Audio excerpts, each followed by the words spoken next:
But CIA means Central Investigation Agency. Central Intelligence Intelligence. Agency. FBI means Federal Bureau of Investigation. DEA, Drug Enforcement Agency, and NSC, National Security Council. I need to write that down. I can't remember. You need to learn how to store things in your brain. I act like I don't remember a lot of things, but I actually do. I don't remember minor things of really no importance. But things that should be kept up here in your brain should be kept up here. Think of your brain as a like you see that little that hard drive or that backup hard drive I got over there. I told you 1 terabyte of memory. Your brain should be like 50 of those. 1 terabyte of memory equals 1,000 gigabytes. So your brain should hold 50 of those the backup hard drives.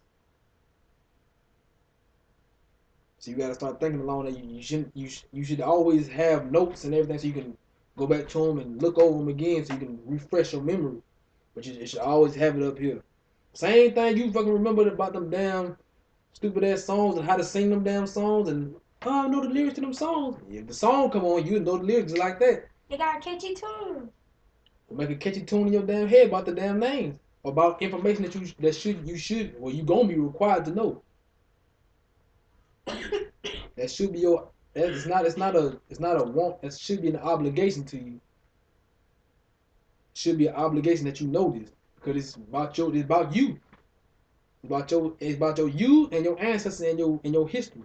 This is real history. The white boy right here talking about. Mike Ruffin is talking about by the way how your damn the neighborhoods like how they is. Nah, I ain't talking about the north side and all that shit like that. I'm talking about the other side of Sea-Town.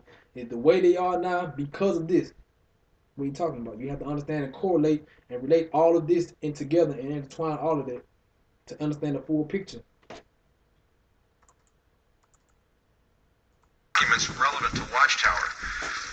And I'll tell you right up front that the affidavit of Ed Cutolo, Colonel at 10th Special Forces, he went from the 7th to the 10th. This is the cover sheet. Was not written by Colonel Edward Cutolo. One of the reasons why I know that is because he refers to the Panamanian Defense Forces, and Ed Cutolo was murdered in 1980, and they weren't named the Panamanian Defense Forces until 85. Okay? But everything in his affidavit has been corroborated. He left files with people at the NSA, and I know who the people are, but we're not going to discuss names there.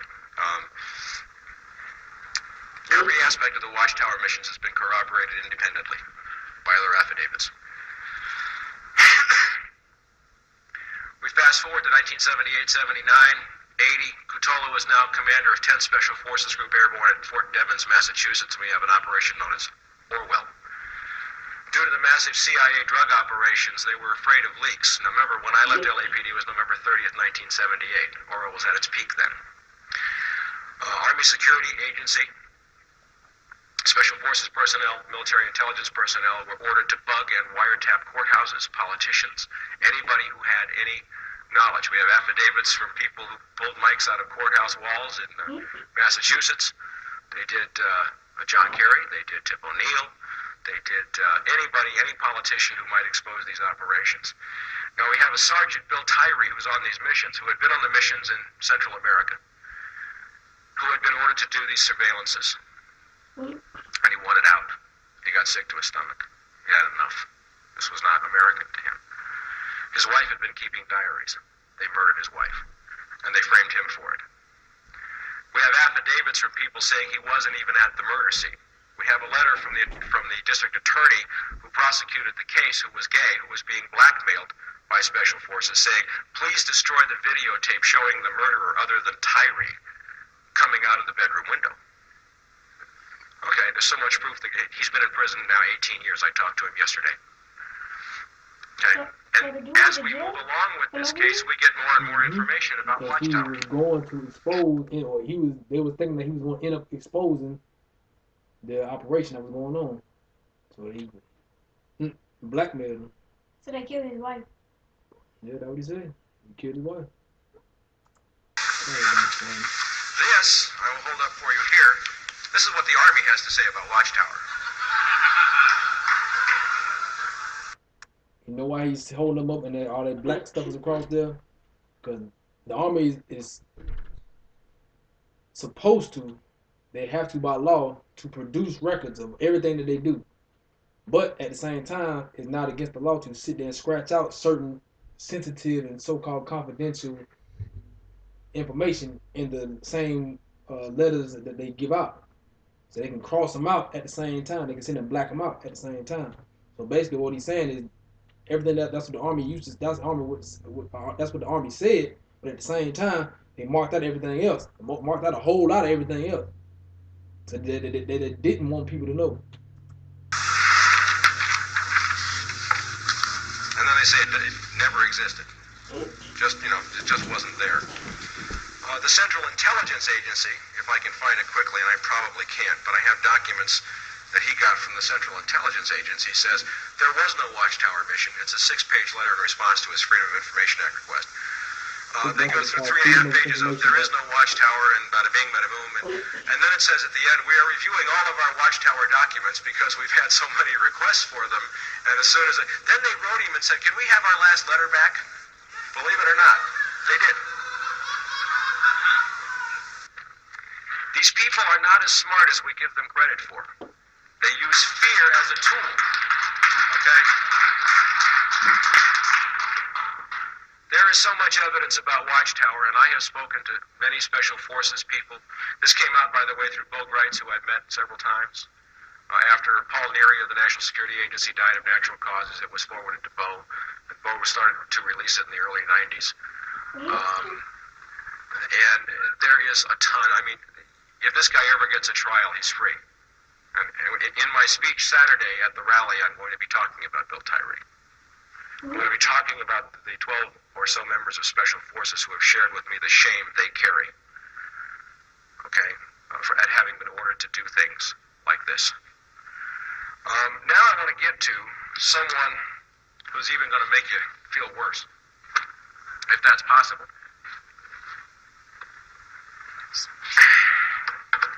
Thank you. Pardon me, I'm going to hit the glass. This is a guy that I get to take credit for discovering all by myself.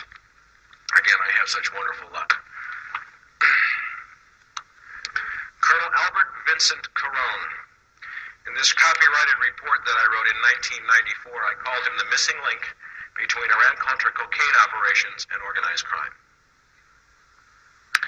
This man was 20 years with the New York Police Department, a detective who happened to be involved in a couple of very key NYPD cases known as the French Connection and the Prince of the City, for which my colleague Jimmy Rothstein, a retired NYPD detective, deserves great credit as having uncovered the CIA links to both cases.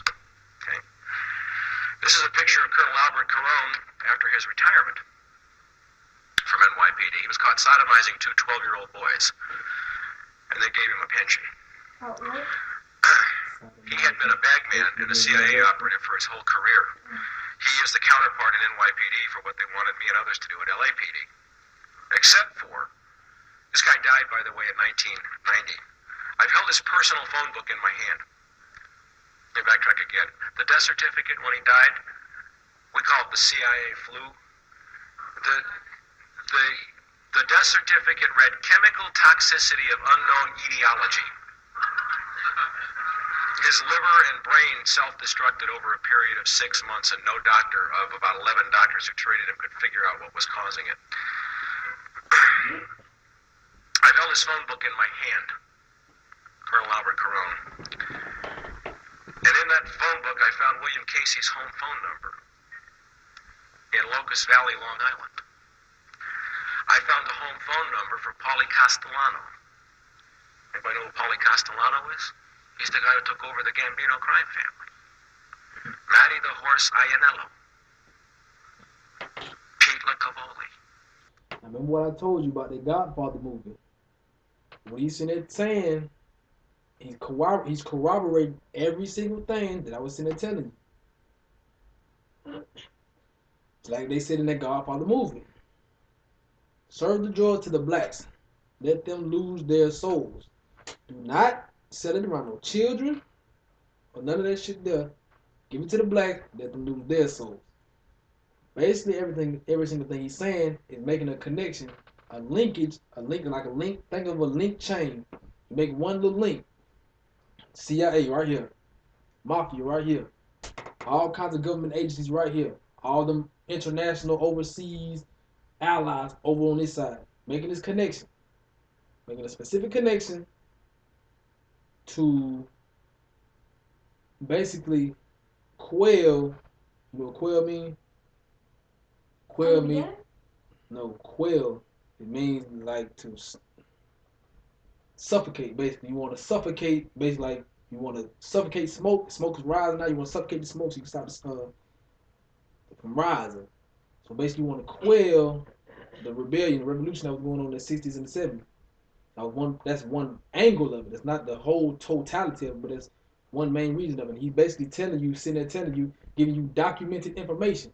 Or you gotta sit there and notice. He's giving you documented information if you want to look it up. Because everything else you look up on your phone, you can start looking this up too. He's giving you documented information about actual people who actually lived and their involvement with the drug trade and how it fell back on us. That's why you need to understand and know about Rick Ross. Not the fake ass rapper. Not the fake ass pussy ass rapper. I ain't talking about him. I'm talking about the real freeway Ricky Ross from LA. And his ties, well, he was basically a pawn. You know how to play chess, right? A little bit. A little bit. He was the pawn on the chessboard, and he was the equal. He equals up to the pawn, queen and the king and bishops and rooks and knights. They equal up the government agency. He was a pawn selling all that dope for them crackers, selling all that dope. He didn't know that he was selling dope for them white folk. He didn't know that. He come to find out that he was selling dope for the white folks and destroying his own neighborhood and destroying his own community. He didn't know he was doing it because at the time, selling crack basically was your way out as a black person in America because you really couldn't do too much else to be able to get money. Plus you never had a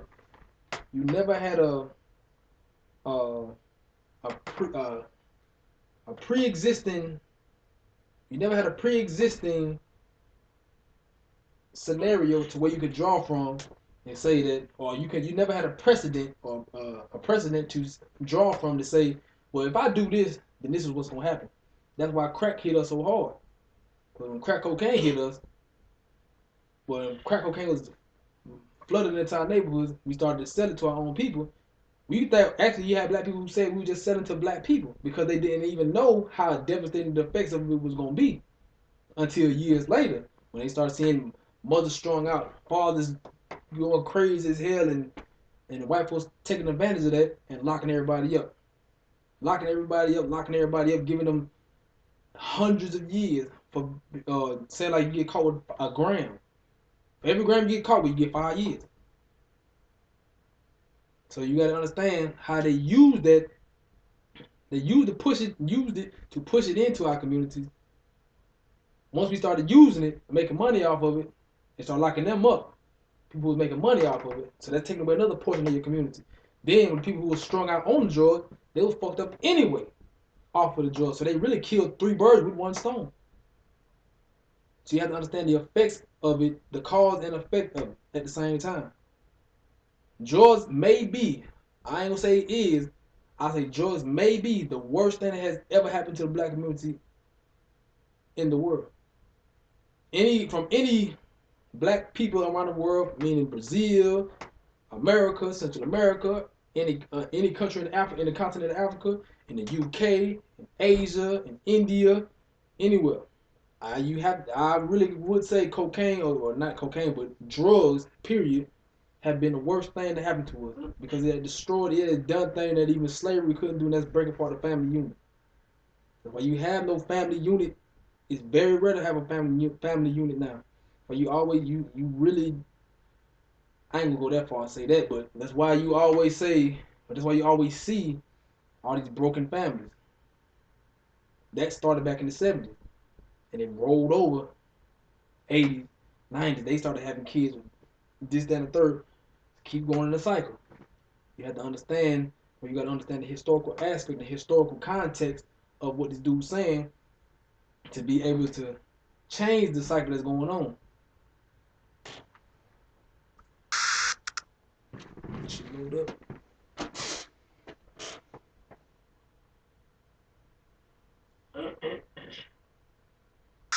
More mobsters than you can shake a stick at. Now, I found a couple other names in the phone book.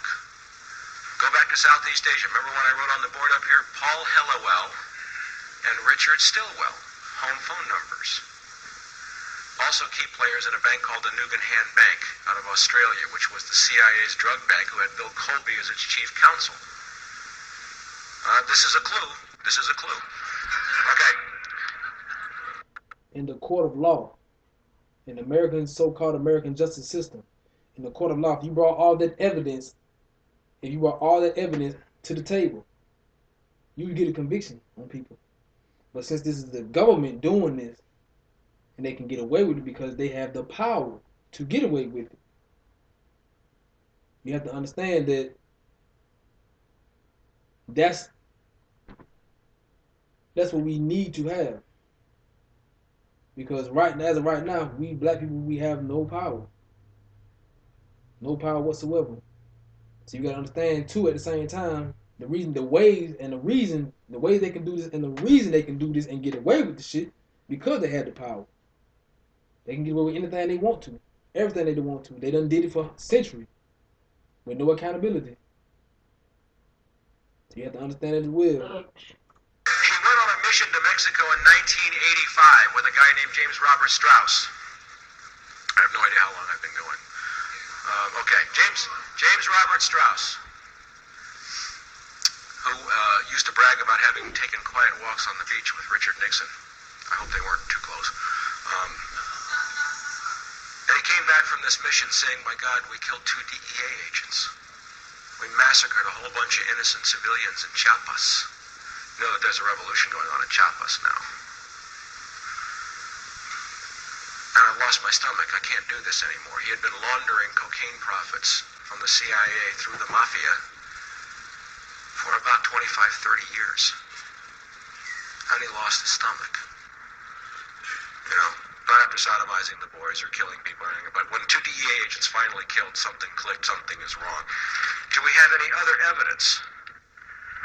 By the way, here's one of the pages from one of his surviving passports. If anybody knows anything about passports, he had a black one, he had a maroon one, he had a green one, and he had a blue one. In 3 different names. Here's a passport stamp showing 3-day circuits from John F. Kennedy to London Heathrow to Nassau, the Bahamas. Could he have been laundering stuff? I don't know. We have some bank account numbers at NetWest, National Bank of Westminster, and Coots & Co., one of which is still live. His daughter has it. We have military records. We have travel records from Strauss, Downing & Associates. His partner had an insurance company, but for a guy who sold insurance domestically, why would he need to go to Johannesburg, Hong Kong, London, Kuala Lumpur, Seoul, Luanda, Angola, the Jersey Islands? They do a lot of laundering in the Jersey Islands off the British coast. Casablanca, Madrid. I mean, I got 5 pages of travel records. Okay. When Albert Caron died of chemical toxicity of unknown etiology, several things happened. Every military record of the guy disappeared. His New York police pension disappeared. His bank accounts disappeared. His insurance policies disappeared. His driver's license record in New Mexico disappeared. Every record of this man was sanitized in the space of 3 weeks. His daughter, Dee Caron, Ferdinand, who I love dearly and who was one of my closest friends, was left utterly broke and bankrupt, wiped out. She wrote to Pete Domenich's office and sent a picture of this photograph saying, "My father was a colonel." And the Army said he was a sergeant in World War II, and that's what they buried him as, a master sergeant. Pete Domenich's office called her back and said he rented the uniform. Okay, to assume that 12 years earlier he rented a uniform as a major with exactly the same decorations.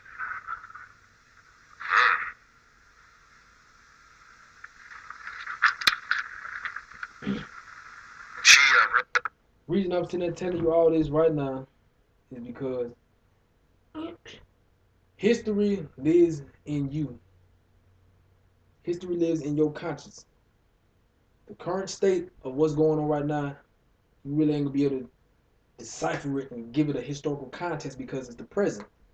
But all the shit that he's sitting there telling you right now, and all the other videos I showed you, is to give you a real historical perspective on what reality has been and what it really was. Because people who are in power can shift and change what history was about to suit their needs. So, like I say, I'm showing you all this for a fucking reason, but history lives in you. Just like culture lives in you, lives in your mind state. History lives in your mind state. So, as long as you know something actually happened, then you have the truth within your conscience. Let's say if after I get old and I die off or some shit like that, then somebody sit there and say something crazy about me, and you know me damn near more than any other of my little niece's nephew, and you like, well, that wasn't him. But people in power will sit there and try to sit there and say, oh, this is what this was really about. That's what he was about. He wasn't about this. He was about that. So you have to understand too, the nature of power can corrupt people, and the way you undercut that is by knowing truth. Not lies, not half truths, but full truth. Because history lives in you. You got to be keen enough to be able to take what you see and be able to verbalize that when you need to, or whenever need be, in order to explain orally historical accuracy. Because there's going to come a time when people are going to sit there and say that, oh, you didn't see that, or that wasn't what that was about. You just seeing things, or that wasn't what that was about. So you have to know in your own mind and in your heart and in your soul what you've seen, and know what you've seen, because you got a keen enough point of view.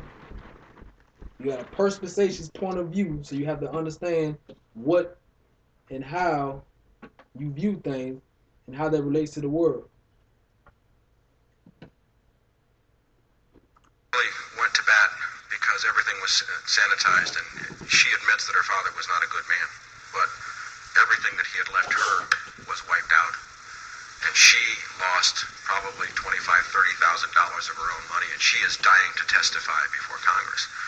I went out and met with her in '94 and '93 actually, and gathered all this information, wrote my report, talked to the doctors. I mean, here's some of his diplomas from intelligence school and so on and so forth.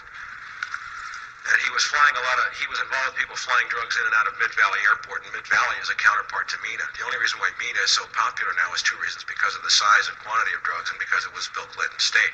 But there are many MENAs in this country. You already just said MENA. What you talking about is MENA, Arkansas, which they found drug, cocaine, whole loads of cocaine and all that type of shit like that thing in like 92, 93, I want to say. About 92, 93. I want to say that. And that's what he's talking about. Basically what he's saying is there's a whole lot of MENA, Arkansas in the country. Basic, foundational, operational facilities where they store all the drugs and they ship them out to every state, every city, every community. Not every community, but the ones that are most depressed, the most depressed community. So you gotta understand that as well. Confuse yourself here, folks. Many MENAs everywhere. Okay. So after doing all this investigation, photographing everything that I could, I said to her, well, from my research and all these years of study, there's only one guy in the world I can think of that you need to talk to who can help you do anything about your father's case. His name is Ted Shackley. By the way, did you know that Ted Shackley, when Oliver North ran for Senate, was leasing Oliver North office space for like $5 a month? No connection. No connection. So she finds a guy named Robert Mayhew, who's living in New Mexico. Mayhew puts her in touch with Shackley. Now her father's buried in the headstone reads Staff Sergeant. After 3 years of trying to get that changed to Colonel, she calls Ted Shackley. 6 weeks later, the headstone says Full Colonel. We have before and after photographs. We have a copy of the order, which she's an Italian from Brooklyn. She stole it. What can I tell you? We have a copy of the order directing the change. Okay? No connection. No connection whatsoever. This case, if we pull this one, we'll really pull it apart. But how many cases like that are there? There's dozens. There's dozens and dozens and dozens of cases. I want to talk about one more case. Anybody recognize this guy? Colonel Jim Sabo, full colonel, United States Marine Corps, Chief of Air Operations, El Toro Marine Air Station. Murdered in 1991. Now, what's significant about 1991? Cold War had been over for about 4 years, 3 years.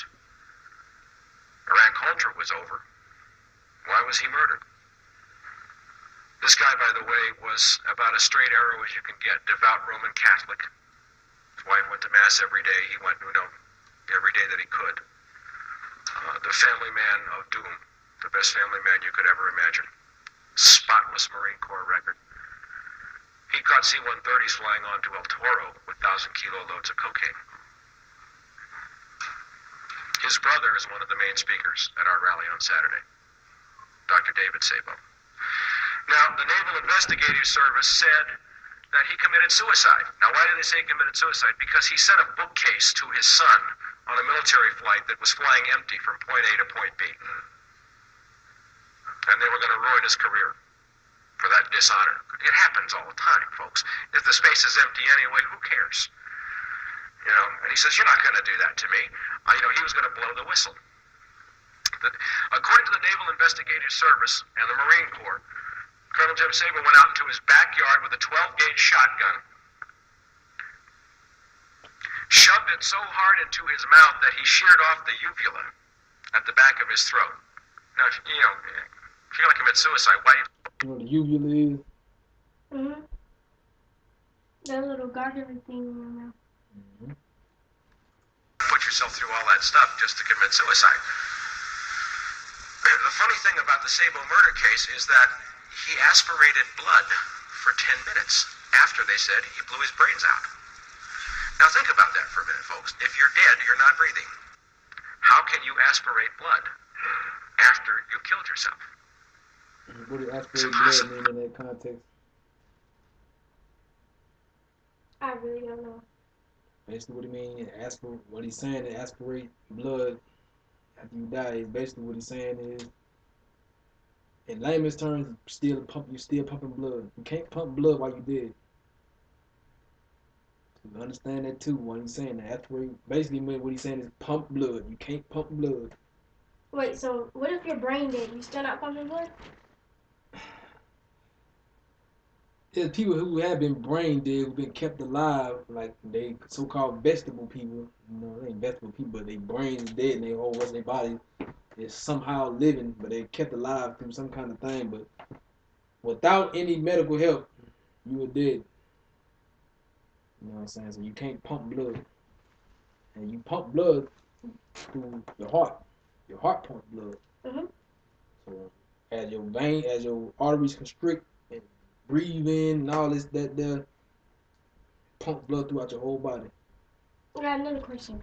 When they was talking about his uvula, like, what happened with it? He won't tell you. They also found a deep skull fracture on the back of the skull, right back here, with a hematoma. You don't hematoma. It doesn't sound like it. It sounds like a dance. You don't get hematomas if you're dead. That's a result of the body trying to heal itself and fluid rushing to the wound. Somebody knocked him out, boom, let him lie on the ground for 10 minutes with a skull fracture, inhaling blood before they shoved a shotgun so hard down his throat it sheared off his uvula. Okay? This report contains the reports of 8 different... Cut it off as they shoved a shotgun barrel into his mouth. So like they standing over him and they knock him out. And I guess they wake him up trying to talk to him for 10 minutes or whatever. Stand on top of him like this, shove it into his damn throat while he talking, I guess. Or they say, open your mouth. They shove the shotgun barrel into his damn mouth, cut that off in the back of his throat. That's what he's explaining. Different forensic pathology. And that's the American government doing that. Why? Because they don't want people to find out? They didn't want people like him to go to the... Because he had a spotless... That's another thing. In America, the cleaner your record is, and the more truthful you are, the more dangerous you are. Because then they can't sit there and use anything against you to discredit you. So like they did with old dude, he was saying he had a spotless Marine record. So by him coming forth and saying this in front of national TV, everybody gonna be like, well, damn, what does he have to lie for? What does he have to gain? So that's why he had to be took out. Then why didn't they kill him?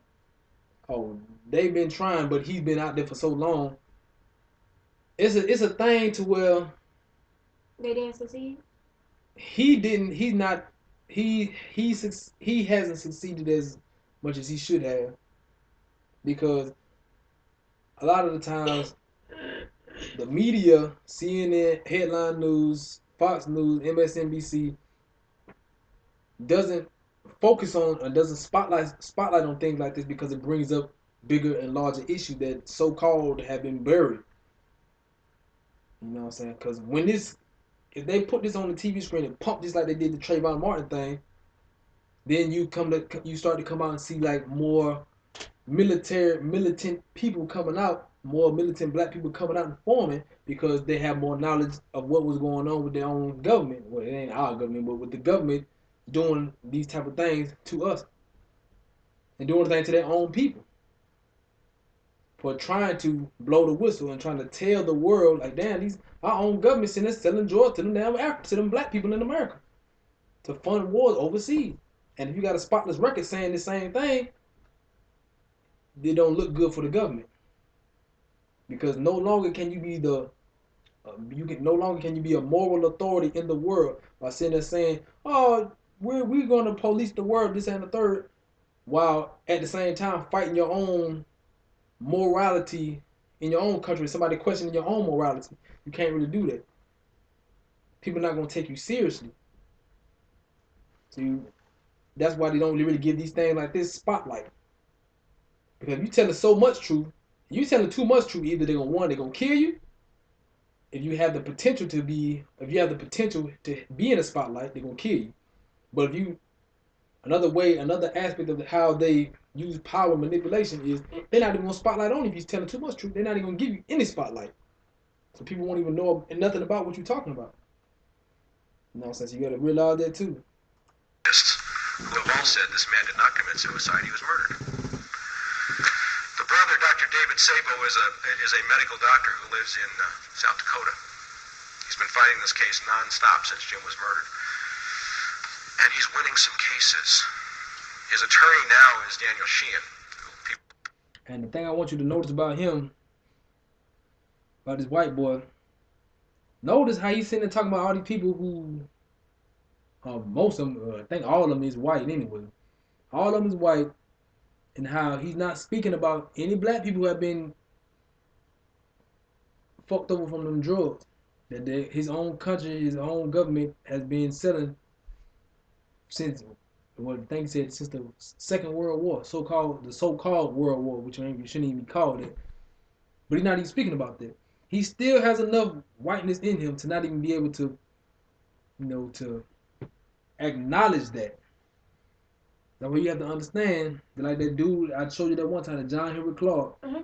He say, you have no friends You have no friends.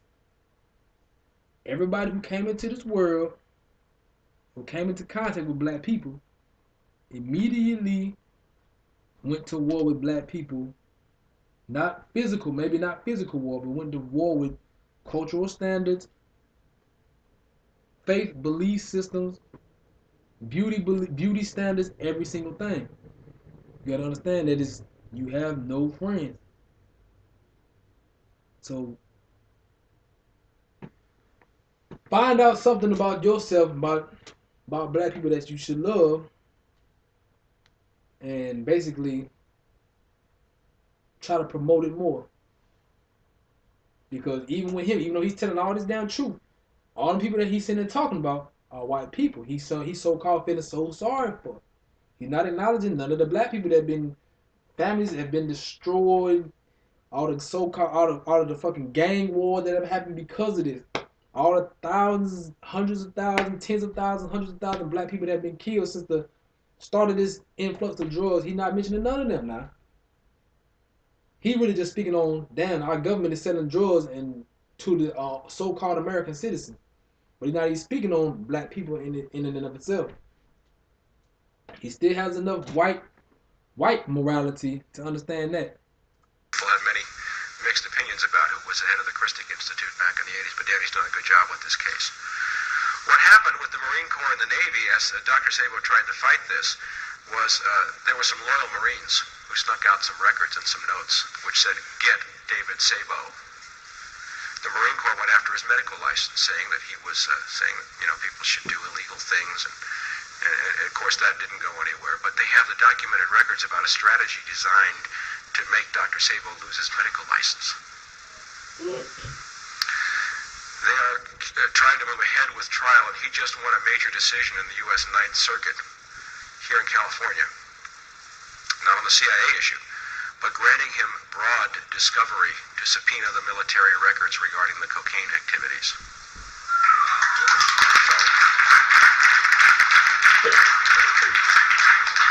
Again, David Sabo will be one of our speakers Saturday, as will Celly Castillo. Mike Levine was supposed to come. He wound up with 102 temperature yesterday after testifying for about 2 weeks in San Diego in a case where 2 agents murdered a sailor down there. And he's been ordered back to New York to go to bed, so we're going to miss Mike, but he's here in spirit. So I guess what I want to say to you is this. This is bigger than any of us think. They've been flying in drugs all over this country. They've been dealing drugs to Americans for 40 or 50 years, but go back to the analogy that I gave you before about the drunk on a binge. Okay? We can see that it's been getting worse and worse and worse. They have utterly corrupted the criminal justice system. When we have a guy like Stanley Sporkin sitting on the U.S. District Court in Washington, D.C., you know who Stanley Sporkin is? Retired Chief Counsel for the Central Intelligence Agency. He sits on the bench on the U.S. District Court in Washington. His email messages read to Stanley from Ali during the Iran-Contra era. You want to talk about a choke point to control key cases? I have spoken to people who used to work for a company called E-Systems in Texas. I see old Bob going crazy over there about E-Systems.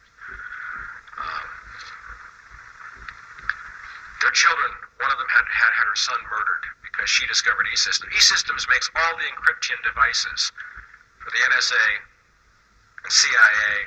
There is not a secret that the government has that E-System does not also have. Sitting on the board of directors of E-System is Admiral William Rayborn, retired director of Central Intelligence. We have documented E-Systems CIA flights dropping massive loads of cocaine into Lake Tawakoni, landing at the E-Systems airport in Garland, Texas. Okay, there is proof. There is an enormous amount of proof. What do we do? Okay, what do we do? All right, 20 years. I'm going to share with you my experience, strength, and hope, having looked at this for 20 years, being a graduate of political science from UCLA, having knocked on every door, there isn't a thing you can think of that I haven't tried. Okay? I'm going to tell you what we do. And I'll tell you that there were times for me in the 20 years that I've had incredible depressions, incredible heartache, incredible disillusionment, utter hopelessness. knowing and believing that I was going to die and never see a day of justice. And I'll tell you, I think I'm beginning to understand how a slave felt, knowing that he was going to die, and that neither he nor his children would ever have any hope of seeing freedom. And there were times when I thought, and I used to manage the largest gun store in the state, B&B, and I got so much good information out of B&B because we sold to all these feds, and they'd come in, I'd say, yeah, come on back and shoot this MP5, and the guy would just start blabbering all kinds of stuff to me. It was wonderful. There were times when I wanted, like others, and I will not criticize them, to go to the hills. You know, I have no family. I've never had children. I was told that if I ever had children, they'd kill them. Then I thought about going to the hills and giving up and waiting just for a chance to go out fighting. But I will tell you what I have learned in 20 years, that it takes more courage to stand up and talk than it does to fight.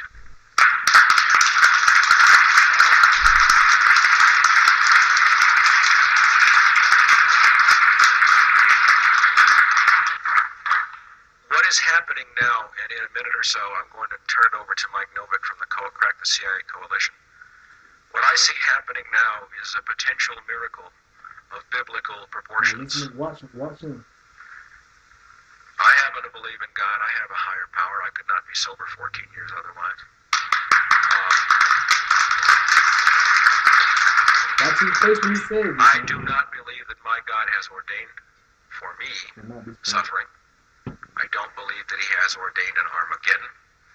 I don't believe that he has asked me to do anything but to do the right thing in faith one day at a time. What's going to happen Saturday is that, in one sense, the lion is going to lay down with the lamb. These people who are in the Crack the CIA Coalition, of which I have been a part now for, I guess, about a month or so, 6 weeks, whatever, are people you would not ordinarily associate with. On a daily basis, I work hand in hand with a former Black Panther. Did you just see his face when he said that? Go back and do it again. 439. You trying to be funny? To an extent. A former Black Panther. Right there, you see the number. There are people from socialist organizations, and there are people from labor parties, and there are black militants, and there are Indians and Hispanics and Democrats, you know.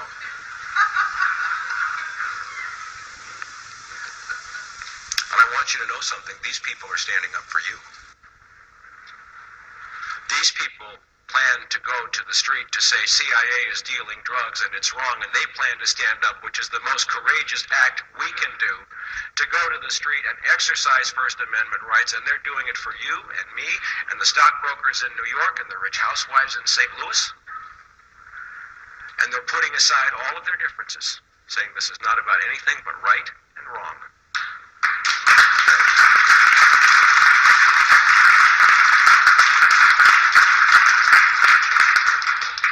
See, what the agency, what the shadow government has done for so long is to pit us against each other, black against white, against rich, against poor, against gay, against straight, against cop.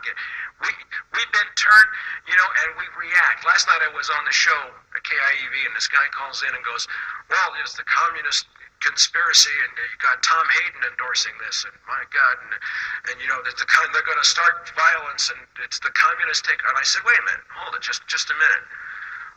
You know, sure, there were communists, and they weren't good people, but how about the fact that we brought all these Gestapo and SS into our special forces and our Central Intelligence Agency? Those are Nazis.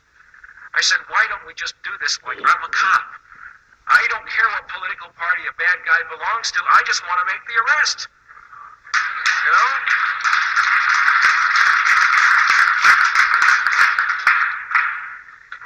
If we can do what I'm hoping we can do on Saturday, we will have 10, 15,000 people in the streets, and I pray to God some of you are there. And there are people coming from various parts of the country, and there are people from the right as well.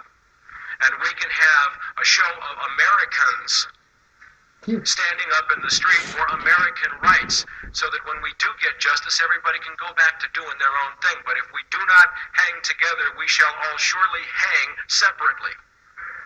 Okay?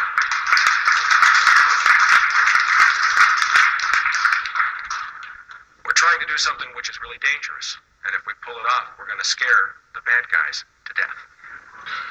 Okay, we are going to make a statement when they look through the crowd and see who's there, and see that we can pull this off non-violently, peacefully, with enthusiasm and cooperation.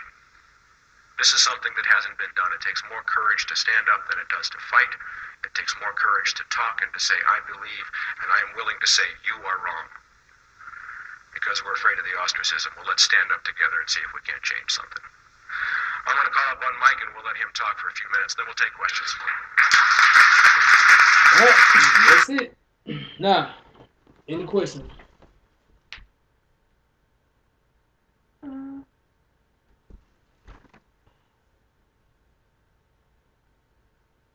Is that why he quit the CIA? As far as I know, I've seen other lectures and videos about him, documentaries about him. He said that's the reason why he quit the CIA, because he never intended to know, or never intended to be working for the CIA when he found out that CIA dealt drugs. So that's basically what the CIA is. Central Intelligence Agency basically is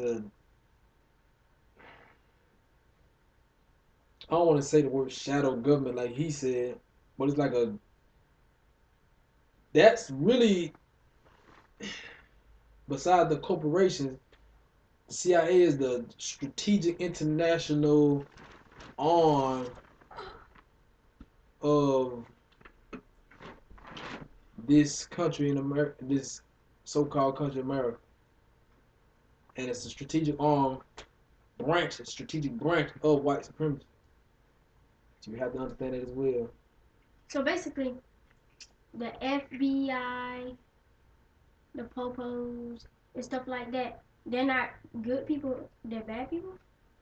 There are some sprinkled out into those organizations that are good, and they are there because they have a position to play. When the heat start coming back on police, all the alphabet boys and all that, the good ones are going to come forth and be like, "Whoa, hey, look at me! I'm the good one. We're all good here. We're all good. It's just a few rotten apples." And they have a position to play. That's why they're always thrust out in the front when some kind of heat goes wrong and the third, so people can't really say nothing. Like, oh, see, well, it is some good, you know what I'm saying? So people take a step back. That's a strategic move to have good people in there with all these bad so-called rotten apples. Because in order to understand the game of power, you got to understand manipulation and deception and control. Once you understand manipulation, control, and deception at the same time, and understand how it works, how it worked past historically, and how it works now, presently, you can get a pretty good gauge, a pretty good account of what you are facing. That's why you never see me sit there and I don't give a damn what the police say they do this and the third. They follow the law. They are supposed to be enforcers of the law. So they are really the pawns against us at the same time, because those who make the laws, the legislators who make the laws that imprison us and do all kinds of things against us, they are enforcing those laws, and they know those laws are wrong, but they still are being police officers. So yes, there's nothing good. They have been so corrupted, and really, police was never, to us, to black people, was never a good thing for us in the first place. So no, they have always been enemies to us. They say them stupid ass slogans on their damn cop cars: to protect and serve. It says that. Yes, it says to protect and serve. Since it says something like since 18, when you go to Columbus police cars, it's been since 18 something, 1886 or some shit like that. But what was black people in 1886? Slaves. If you go back, now they want slaves in the uh, official sense in 1886. It's something like that. They weren't slaves in the official sense because it was so called emancipated, which was not the case in the first place. It was so called emancipated. But black people and so called police have never gotten along. Never. So you got to understand that as well. Look at the historical context and look at how it is now. It's just evolved. That's all it has done. It has changed into a more potent and covert form. It's all it has done. Police is not your friends. They sit there and try to come to y'all during school years and they're like just in the third and try to basically what they try to do is to get you while you're young and recruit you. Plant that in the back of your mind that we're the good ones. Those on the damn those other guys, the ones on the corner, the ones doing this, that, and the third are the bad guys. We're the good guys. And they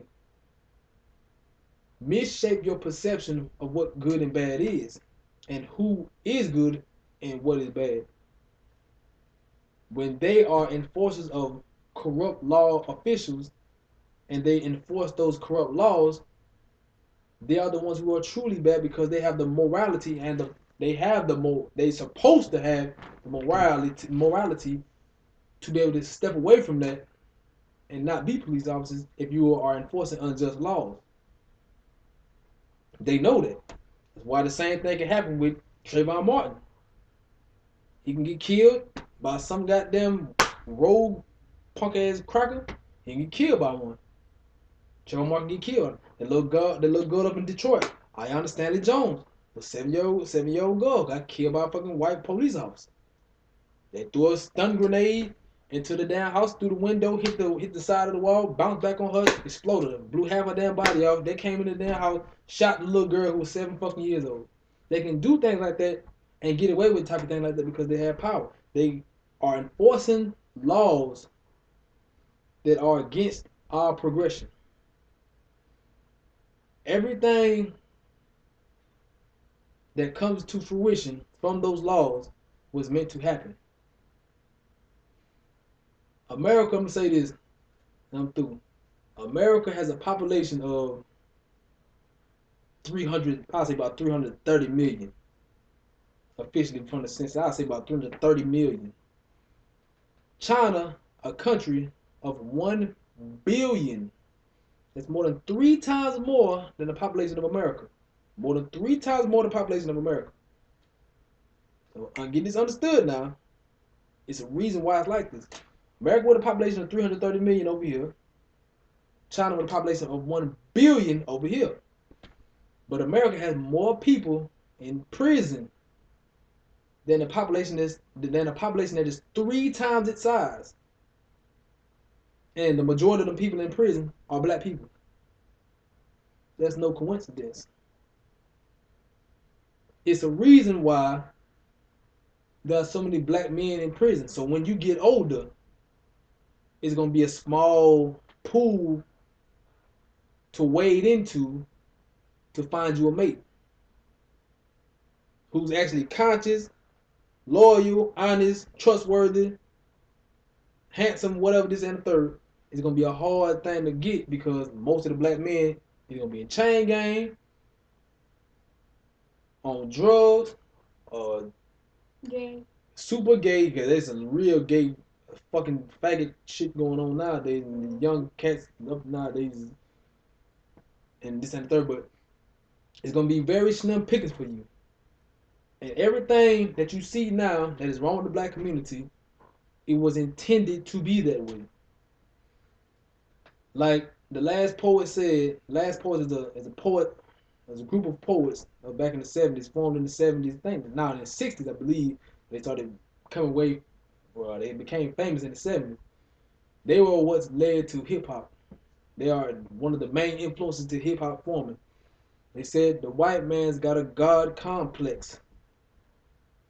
What you think that mean when they say the white man has a God complex? They said it in 1974, I want to say. What you think they mean when they say the white man has a God complex? Cause mainly whatever he say, people believe. Mm-hmm. Basically, when they say that, they mean is white people are so.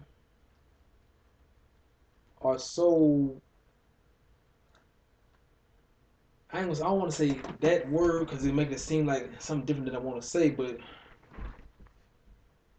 white people are so influenced and are so. Now I'll say this: white people are so power hungry that they want to equate themselves with God. And if you can control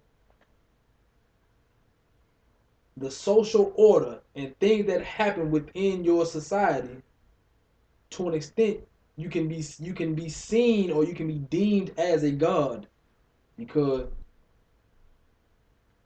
if you can control media, if you can control law, education, religion, sex, education, all facets of any society, and you can control that, and you can control and you can determine someone else's destiny and route them into a specific destructive path along a maze that you set up for them, then you can be determined, you can be deemed as a god. That's why they say the white man has a god complex. Because the white person can sit there and put drugs in your community, destroy your whole family unit, and you left out here to the wolves of the world. To a degree, they can shape your outlook and they can shape your life, and they can kind of determine the way your life is going to go. Because if you leave a person without resources, if you can create a community strictly for black people, take out most of the resources, plant drugs in the resource, and plant drugs in place of them resources, it ain't too many more options that a black person gonna have other than to do something, some kind of criminal activity, and thus land himself in jail. And once the man is gone from the scene, the woman is gonna be there to try to raise the kids. She's not gonna be able to do that and function correctly at the same time. So it's gonna be a breakdown. Kids ain't gonna have no discipline. They're gonna have authority issues. All kinds of wayward and awkward things are gonna happen to the family structure. Man gone, mama's been stressed out, she's out the way. Kids gonna be trying to raise themselves. They have no discipline, don't have no experience, don't have no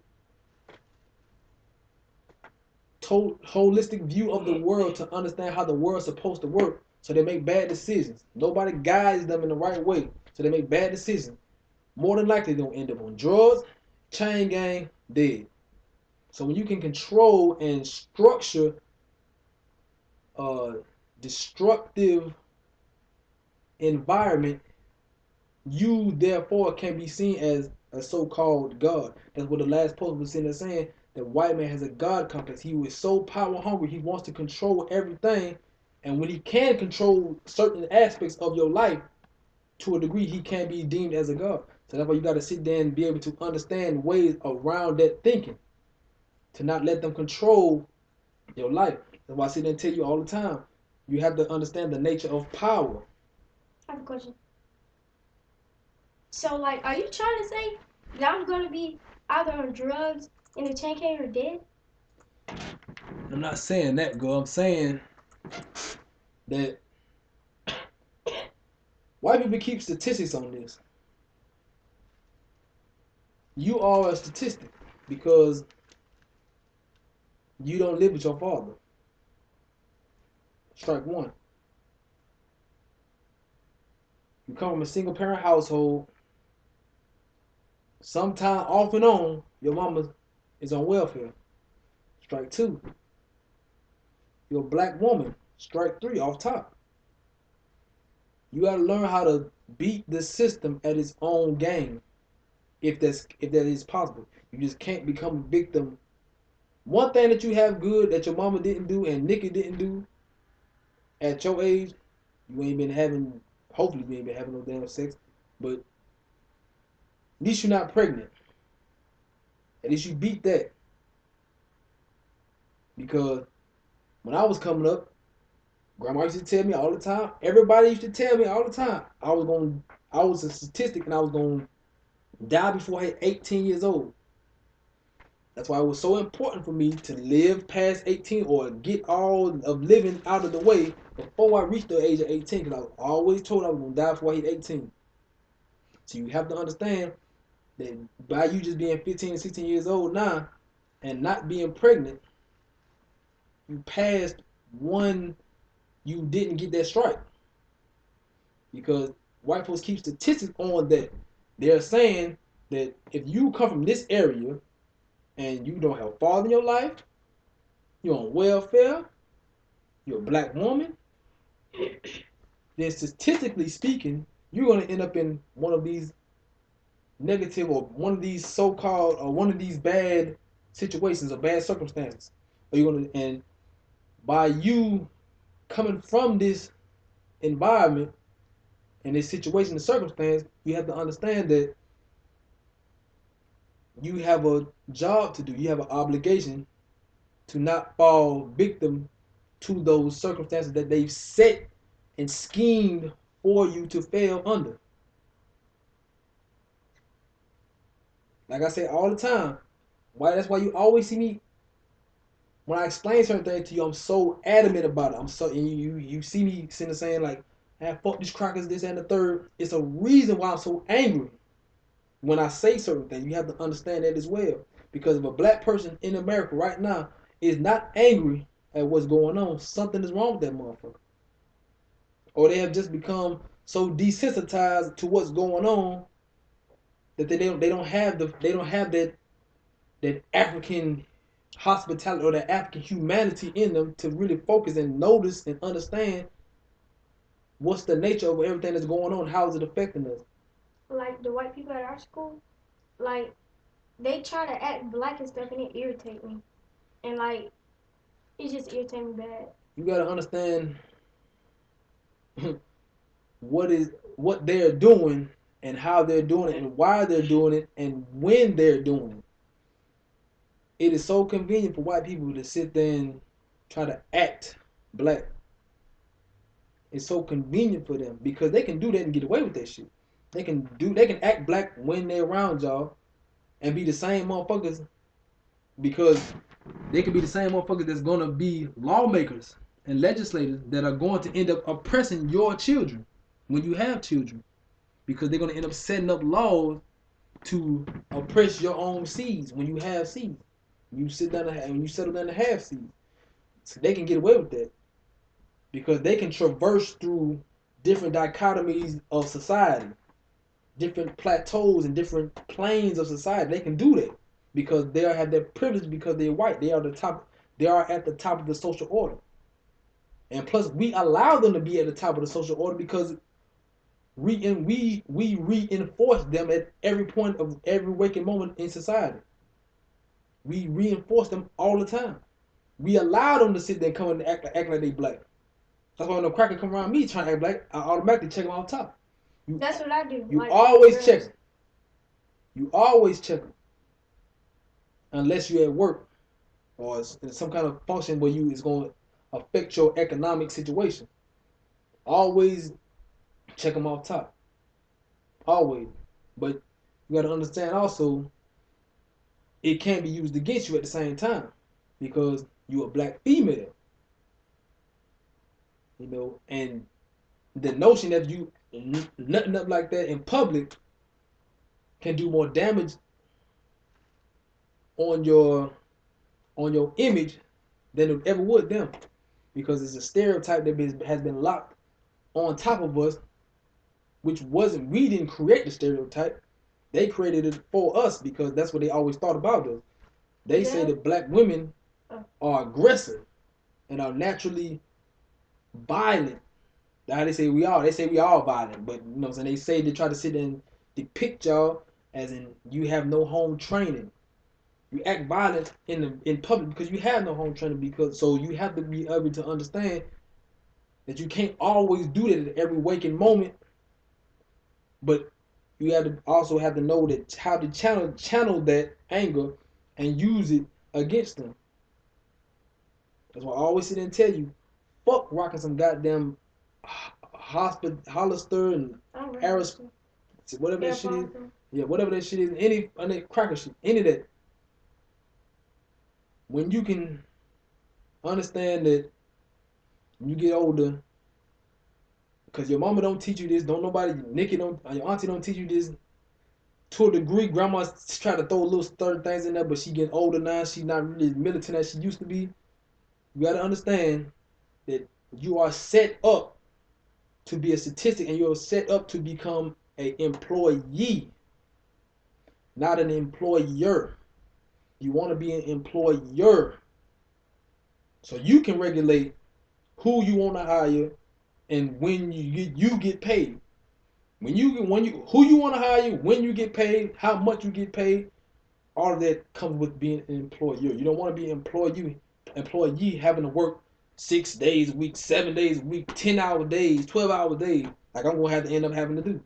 But I like working like that, so it keeps me in shape, and so I like doing it anyway. But you gotta understand that you want to be an employer. Change your mindset of out of getting a job. Change your mindset out of that shit there, because your mama don't teach you nothing about that. Change your mindset out of getting a job, and change is you gotta really proliferate your mindset into being a job creator. Create jobs. So you don't have to go through the shit that we're going through right now. Because we are supposed to be the shoulders that you step on top of, and you're gonna be representation. You gotta understand that as well. Everything that we fucking do is for the seed. That's what it's supposed to be about. All the time it ain't about it ain't you know what I'm saying. A lot of people don't older folks they selfish as hell because they never got to live a childhood. And on this and the third shit really they're trying to relive their childhood at the age of 35, 36, 37, whatever. They're trying to relive their childhood. But it's really the older we are, we're supposed to be trying to set you up to do better than us. That's why I teach you constantly to try to show you certain things like this so you can have a clear mind and understand what your goal is supposed to be in life. That's your focus. Your focus in life is supposed to be this mind frame. And you're supposed to be going this way. You can't get distracted by all the other dumb bullshit, wearing stupid ass clothes. I mean, of course, you got to be able to adapt to the styles to be able to appeal to your own people. But you also got to give them tidbits of information at the same time about what they're doing is not working in their favor. You know, so you got to understand that as well. You know, you are a statistic, but you're not a statistic. You don't have a male father figure in your life, so I have to step up and be the male father figure in your life. I gotta be that. I gotta be the motherfucker who sit there and try to tell you to clean up after yourself, this and third, because you don't really understand how that's gonna affect how people view you as you get older. If somebody come over your house and I'm not here to clean up. You know what I'm saying? Clean the kitchen, clean up the what's the name, this and the third. And somebody come over your house, and they leave, and they're like, damn, her house dirty as hell. That goes back, and they're gonna sit there and gossip, and then word spreads. You have to understand how that affects how people view you at the same time. You may have to spend extra energy to keep your house clean. You shouldn't even want to clean your house for anybody else but yourself. You should always keep your house clean where you lay your head, and it should be clean. And that reverberates outside of the home too. So that's why I'm always constantly on you about cleaning up after yourself. Cleaning up after yourself, making your bed, you know what I'm saying, doing things like that. They ain't trying to, I don't give a damn about trying to get, you know what I'm saying, get you angry or nothing like that. That's not the purpose. After I'm dead and gone, or after I'm gone and went off, you know what I'm saying, moved out, or you know what I'm saying, whatever. I want to have these principles set in your mind. So as you do get older, you have this understanding of, okay, at least I got to be able to do this. And by doing so, you will attract good men. If you a sloppy type of female, you gonna attract sloppy type of niggas. All of this is intertwined into certain type of laws of the world. You are who you basically. If you want to know who you are yourself, look at your best friends And that's who you are. Every friend you got, look at them and get them in the room and just, you ain't got to sit there and tell them nothing. Just get them in the room and you just try to take a step back and analyze them like, this is who you are. Because they are a reflection of you. That's why you keep them around. Your so-called boyfriend, he's a reflection of you. Your house, the way you live is a reflection of you. Don't matter if you ain't got the damn money. As long as you keep your damn place that you got up, that you have for yourself, you keep it up, people will respect it.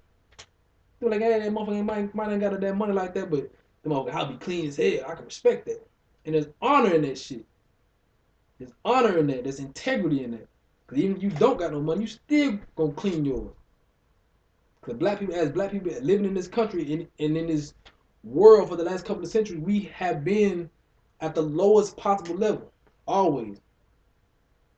We didn't want it to be like that. It was forced upon us like that. So we got to be able to make use of that and be able to bring a dignity into this circumstance that we have been that has been placed upon us.